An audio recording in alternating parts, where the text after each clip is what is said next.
Bonjour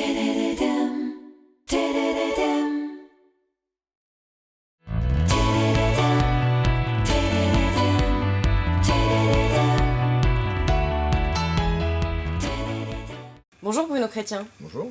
Vous êtes spécialiste de la protection sociale. Alors aujourd'hui pour vous, quelles sont les attentes des travailleurs non salariés face justement à leur protection sociale? Les attentes des TNS, elles sont d'une part au niveau des cotisations, d'autre part au niveau des prestations. Au niveau des cotisations obligatoires, évidemment, c'est d'essayer de payer le moins cher possible, même si les non-salariés font partie des catégories qui payent le moins de charges sociales, notamment eu égard aux salariés. Mais bon, le contexte économique est ce qu'il est. Pour autant, leurs attentes sont aussi d'avoir une couverture digne de ce nom en matière de prévoyance, de santé et de retraite, où là, évidemment, ils vont devoir faire des choix puisqu'ils ont une marge de manœuvre importante.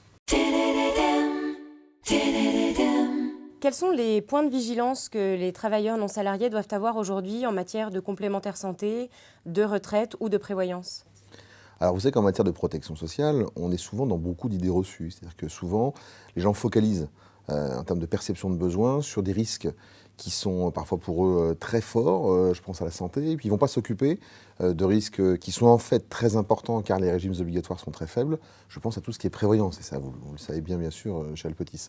Donc tout ce qui est IJ, indemnité journalière, invalidité en particulier et décès, il n'y a pas une catégorie de non-salariés, peut-être à l'exception d'une ou deux chez les libéraux, qui puissent se contenter de son propre régime obligatoire. Donc il est vraiment fondamental, c'est vrai depuis de nombreuses années, ça n'a pas foncièrement évolué hormis quelques professions, de se garantir à titre facultatif sur les risques lourds, en particulier donc l'invalidité et le décès. Quelles sont les perspectives des travailleurs non salariés à court, moyen et long terme? C'est une vaste question que celle que vous me posez, dans la mesure où, finalement, derrière, c'est quelle est la pérennité des régimes non salariés.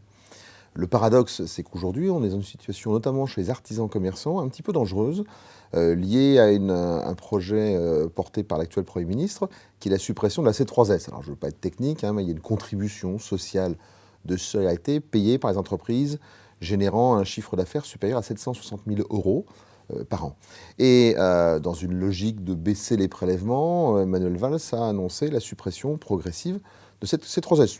Pour les entreprises d'une certaine taille, c'est plutôt bénéfique. Sauf que cette contribution sert à équilibrer à hauteur d'un quart à peu près les finances des caisses non salariées, artisans, commerçants, sur la branche retraite notamment, mais aussi en termes de santé. Donc évidemment, la question c'est quand on vous retire un quart de vos ressources, c'est comment vous vivez. Donc derrière, il devrait y avoir un adossement aux ressources du régime général qui lui aussi est dans un état financier pour le moins critique. Donc derrière, quelle sera l'autonomie de ces régimes? Il y a une vraie question. Donc à long terme, c'est vraiment la pérennité de ces régimes avec deux tendances différentes. La première, c'est qu'effectivement, il y a un vrai risque sur l'avenir, notamment du régime artisan-commerçant tel qu'on le connaît aujourd'hui. Pas dans sa structure de prestation, mais au moins dans sa gouvernance. À plus long terme, j'ai une vision, alors là, radicalement opposée à celle qui a longtemps été celle et qui est encore celle du ministère des Affaires sociales, qui considère que ces régimes devraient disparaître dans la mesure où c'est des régimes un peu archaïques. Il n'en est rien. Ce sont des régimes qui, pour cette population, même s'il y a bien sûr pas mal d'améliorations à apporter, apportent justement une souplesse que n'a pas le régime des salariés. Et donc c'est, je dirais de manière un peu provocatrice, au contraire un modèle assez moderne, assez futuriste de la protection sociale, même si là encore il y a bien sûr des évolutions techniques à apporter.